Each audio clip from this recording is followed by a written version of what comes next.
В тот безоблачный день на Красном море ничто не предвещало трагедии. Солнце безжалостно пекло, лило на бескрайнюю водную гладь тысячи мельчайших бликов, словно рассыпая по воде миллиард маленьких бриллиантов. Легкий морской бриз нежно колебал паруса небольшого прогулочного катера, который неспешно покачивался на волнах, как листок осеннего дерева на ветру. Туристы, сидевшие на палубе, были погружены в радостное предвкушение отдыха. Смеялись, делились историями и делали фотографии, в которых старались запечатлеть каждое мгновение этого идеального солнечного дня. Казалось, сама природа благоволила этим людям, создавая атмосферу непередаваемой умиротворенности, покоя и счастья, как будто оберегая от любых невзгод. Никто из 5 друзей, беззаботно улыбавшихся и разговаривавших на борту катера, не мог и предположить, что всего через несколько часов 26-летняя Эмили Нортон окажется в смертельно опасной ситуации, один на один с одним из самых опасных и свирепых морских хищников. До заката оставалось 5 часов. Целых 5 часов, чтобы провести их в радости и счастье, но именно тогда, в этот безоблачный полдень, начали медленно, но неумолимо тиканье часы ее жизни, ведущие обратный отсчет к судьбоносному событию. Компания из 5 друзей — Эмили, Джулиан Хоффман, Марго Штайн, Кристиан Вебер и Оливия Бергман готовилась к этой поездке почти целый год, тщательно планируя каждый день и маршрут. За годы общения они прошли через многое, путешествовали по разным странам, познали радости и сложности взрослой жизни, каждый из них успевал рассказать что-то новое, вдохновляющее и трогательное. Джулиан, талантливый архитектор с душой художника, постоянно делился с друзьями планами о том, как он мечтает создать уникальное здание на побережье Средиземного моря, вдохновляясь красотой и изменчивостью природы. Марго, работавшая детским психологом, видела в этой поездке возможность отдохнуть от повседневных забот и посвятить время себе, чтобы подготовиться к новому сложному проекту. Сама Эмили была самой молодой и свежей в компании, недавно получившей степень магистра по морской биологии, полной желания познавать, открывать и изучать. Хотя ее знания были глубокими и основательными, она никогда не занималась профессиональным дайвингом.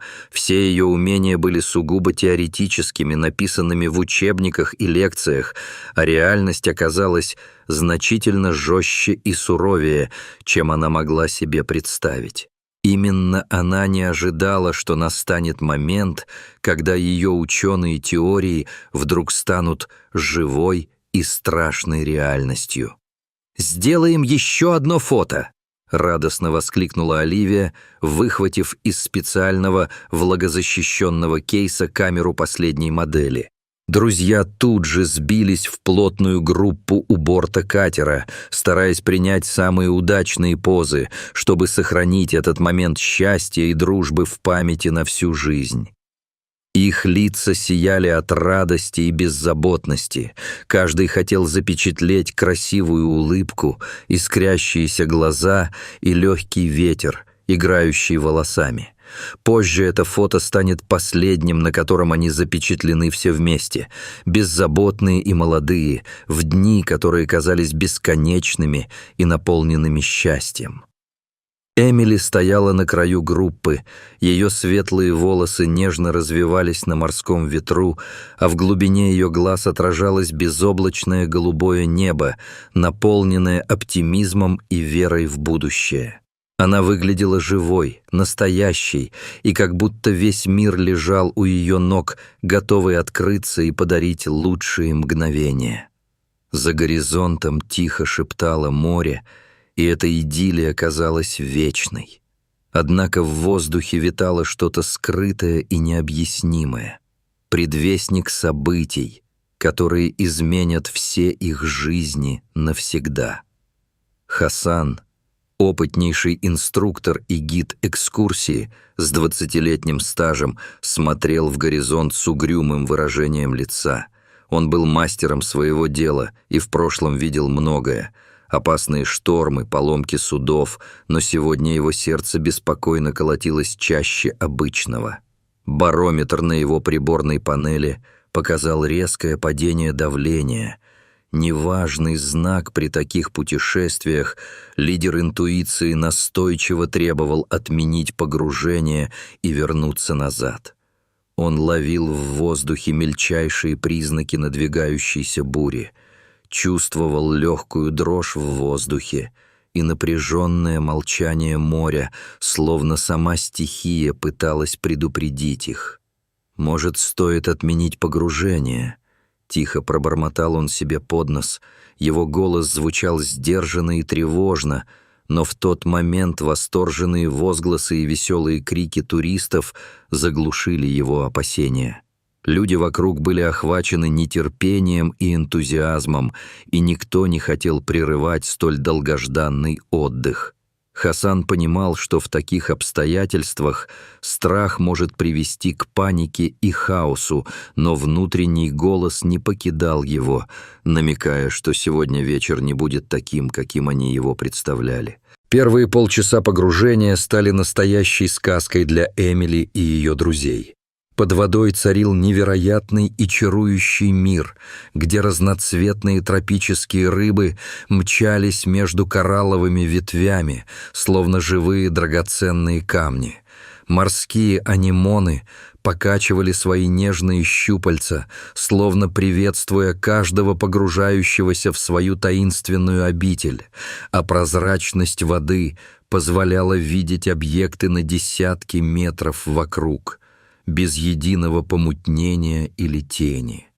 Эмили полностью погружалась в изучение этого подводного царства, завороженно следя за крупной рыбой Наполеоном, которая медленно и грациозно плыла в пределах ее поля зрения. Она не замечала, как постепенно усиливающееся подводное течение медленно, но неумолимо уносит ее все дальше и дальше от группы. Тем временем налетающие порывы ветра создавали на поверхности небольшие волны, которые затрудняли ориентировку и позволяли легким теням облаков мигать и колыхаться, создавая иллюзии и прятки под водой. Без этих знаков поддержки исчезала привычная ориентировка, и каждый всплеск становился испытанием на выдержку. В этом сложном танце стихии, казалось, время растягивалось и сжималось одновременно, вводя погружающуюся в состояние легкого головокружения. Когда Эмили наконец подняла голову, чтобы сориентироваться и увидеть катер вблизи, над водной чертой виднелась лишь крохотная точка, едва заметный силуэт ее единственной надежды. Потуги плыть обратно оказались абсолютно напрасными. Течение было слишком сильным, и каждый грибок забирал все больше сил, а расстояние, казалось, только увеличивалось. С каждой секундой усталость охватывала ее тело и разум, мышцы ног и рук становились тяжелее, будто обремененные свинцом. Внезапно к панике и страху прибавилось ощущение безысходности. Эмили знала, что оказаться в открытом море в одиночестве означает быть на грани сражения за жизнь, с плотностью хладнокровия или с маниакальным упорством морской стихии оставалось только смириться. Внезапно окружающая вода словно опустела. Мелкие рыбы исчезли, словно развеялись в воздухе, а крупные морские обитатели внезапно нырнули на глубину. Эмили мгновенно сообразила, что такое поведение водных жителей, знак присутствия крупного хищника, надвигающейся опасности. Ее сердце забилось быстрее. Холодок страха охватил все тело, когда в глубине показалась первая тень, легкая, но уверенная, что медленно приближалась. Акула Мака появилась из глубины столь внезапно, словно материализовалась из самого синего океана. Ее тело, серебристого и одновременно синего оттенка, было живым воплощением совершенства, мощная машина, созданная миллионами лет эволюции для быстроты, силы и гибкости. 4 метра чистой грации и силы. Каждая мышца и каждый изгиб на ее теле говорили о неукротимой харизме охотника. Эмили застыла, одновременно охваченная благоговением и ужасом, словно перед лицом сказочного существа, которое способно в одно мгновение обратить жизнь в смертельную опасность. Как ученый, она оценила безупречное строение и дизайн хищника, его холодный и точный инстинкт. Как человек, она понимала, что при встрече с такой мощью выжить шансов практически нет. Первая атака последовала молниеносно. Акула пронеслась мимо. Ее острые зубы оставили глубокий болезненный порез на боку девушки, а кровь, струясь из раны, окрасила окружающую воду в багрово-красный цвет. Боль сначала казалась отдаленной, словно приходи спустя мгновение, а руки с ногами становились тугими и тяжелыми, наполняясь свинцовой тяжестью. Эмили пыталась сохранить ясность мысли, вспоминая все советы о выживании, которые когда-либо слышала, но паника начала одолеть ее волю и трезвый ум. Вторая атака была беспощадной. Острые зубы вцепились в ее ногу, поперек разрушая плоть и вызывая резкую, невыносимую боль. Крик девушки потонул в гудящем плеске волн, и каждое движение давалось все труднее. Через пульсирующую боль пробегал холод ужаса. Третья атака пришлась на руку. Она уже едва держала голову над водной гладью, глаза покрывались темными пятнами, а сознание мерцало, словно лампочка на грани перегорания. Слабая легкость, пронизывающая тело, говорила о потере крови и надвигающейся гибели. В эти последние тягучие минуты время словно растягивалось до бесконечности. Эмили вспомнила последние разговоры с родителями, их заботливые и тревожные просьбы быть осторожной, беречь себя и уважать море. Вместо этого ее охватило странное чувство умиротворения, тихой грусти и принятия неизбежного. Она закрыла глаза, чувствуя, как соленые волны нежно качают ее израненное тело, и шепчет последние слова «Прости, мама», которые лились тихо, но ясно, словно последний зов в этот беспредельный мир. В этот момент, когда ее жизнь, казалось, рассеялась, как песок между пальцев, внезапно послышался неожиданный звук, пронзительный и непривычный свист, словно разрывающий тишину штормовой ночи.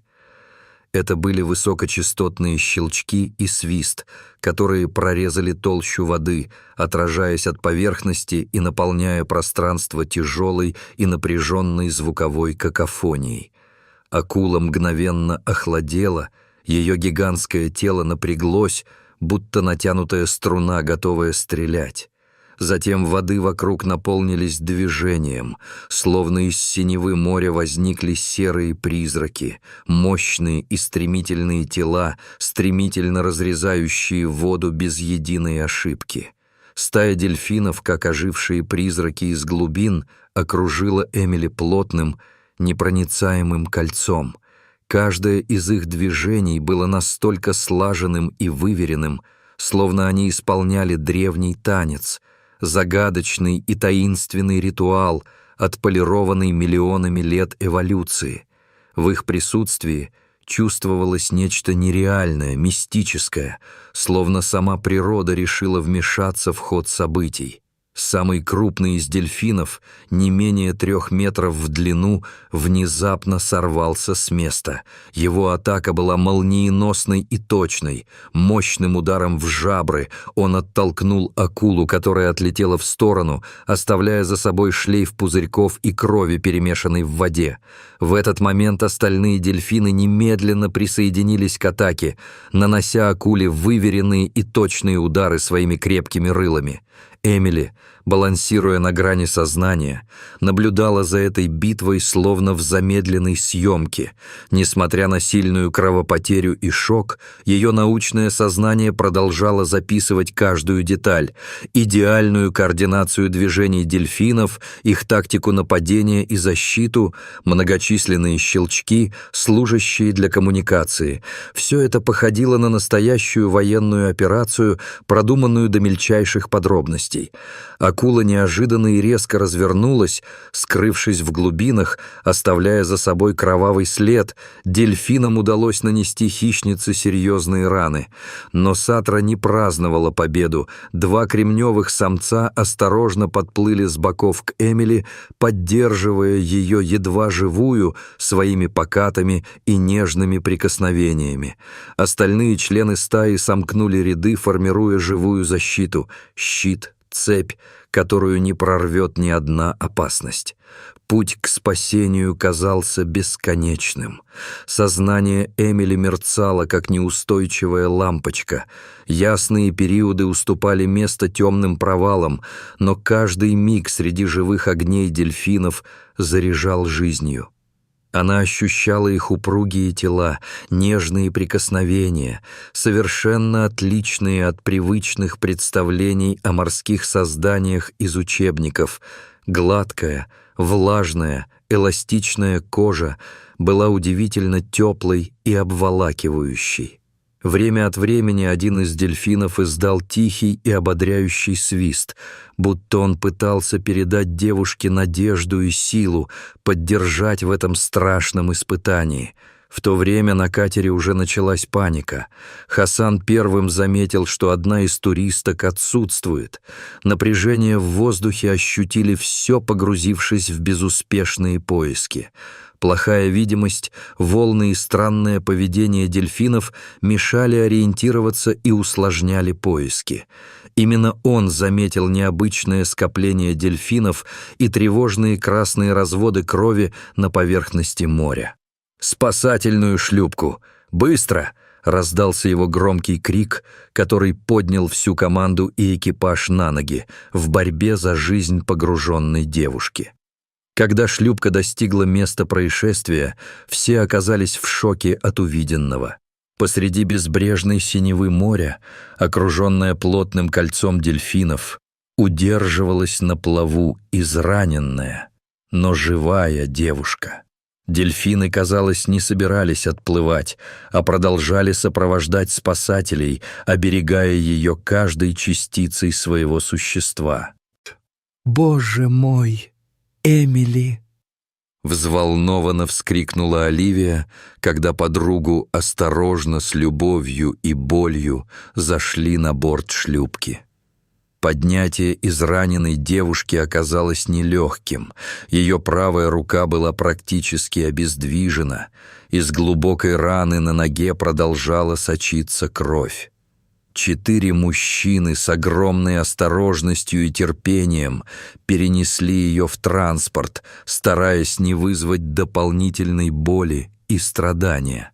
Последнее, что увидела Эмили перед тем, как потерять сознание — серые спины ее спасителей, которые плавно погружались обратно в глубины. Их дыхание вырывалось фонтанчиками из-под воды, и это казалось неким прощальным салютом. Один из дельфинов, самый крупный и сильный, на мгновение поднял голову над водой, словно желая убедиться, что теперь с ней все будет в полном порядке. Их взгляды встретились на секунду, и она была уверена. В эти глаза при свете заходящего солнца заглянул почти человеческий разум, полон понимания, сострадания и мистической мудрости. Очнувшись в больнице Хургады через несколько дней, Эмили оказалась в совершенно другой реальности. Белые стены, непрерывный писк медицинской аппаратуры, запах антисептиков, смешивавшийся с легкой горечью медикаментов. Все это казалось призрачным и нереальным после пережитого кошмара. Врачи, потрясенные чудом ее спасения, не уставали повторять: при такой кровопотере и множественных глубоких ранениях выживают единицы, и ее ситуация — практически медицинская сенсация. 234 шва, несколько переливаний крови, 3 тяжелых операции — все это стало продолжением ее борьбы и началом долгого, требующего бесконечного терпения пути к выздоровлению.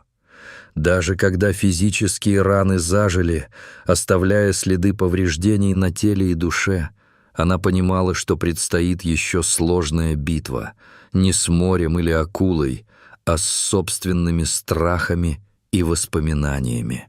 Новости о невероятном спасении Эмили облетели весь мир мгновенно.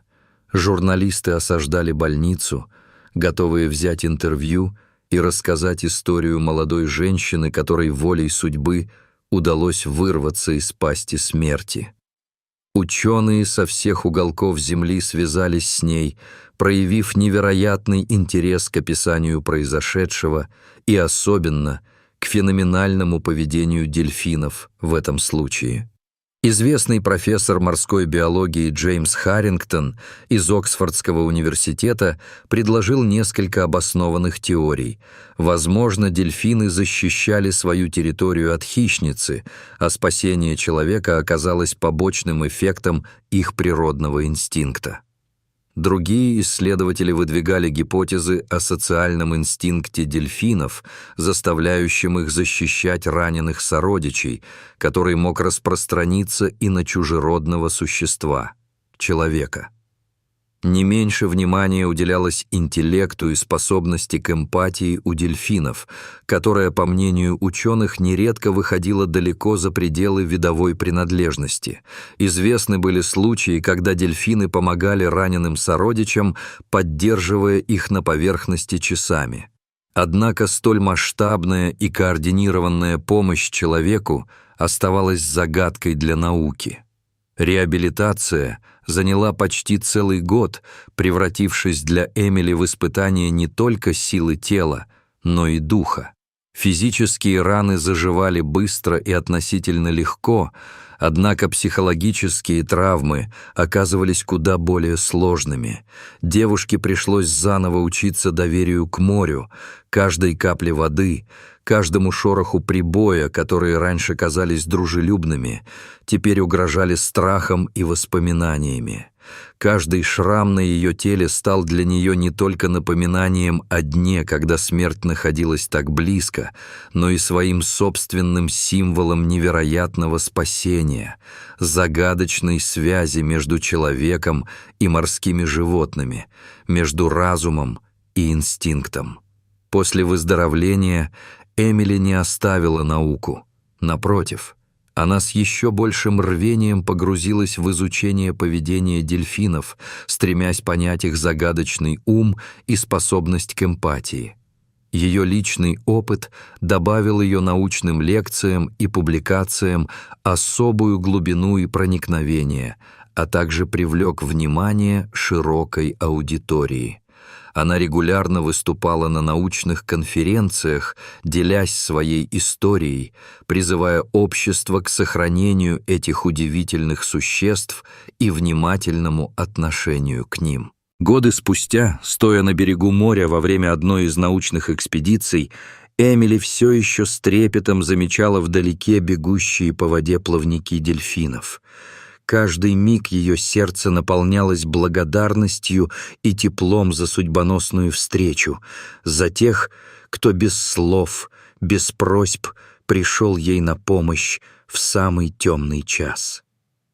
Она знала, где-то в глубинах океана существуют существа, обладающие загадочной мудростью и необъяснимой добротой, представители которых однажды подарили ей второй шанс на жизнь и новую миссию для сердца. История Эмили Нортон стала частью глобального исследования феномена взаимодействия человека и дельфинов. По всему миру зафиксированы десятки подобных историй.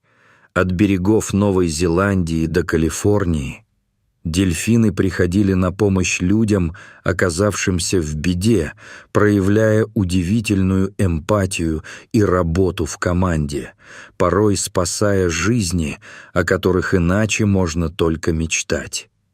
Каждый такой случай добавляет новые краски и грани к пониманию этих удивительных существ, чьи интеллект и эмоциональная сложность, возможно, значительно превосходят наши представления и ожидания. Возможно, мы так и не узнаем наверняка, что движет дельфинами в подобных ситуациях, будь то врожденный инстинкт, высший разум или нечто мистическое, выходящее за пределы науки. Но история Эмили Нортон будет навсегда свидетельством того, что среди бескрайних и таящих опасности морей существуют те, кто готов прийти на помощь человеку в самый темный час, когда надежда, казалось бы, почти угасла, оставляя место чуду и свету,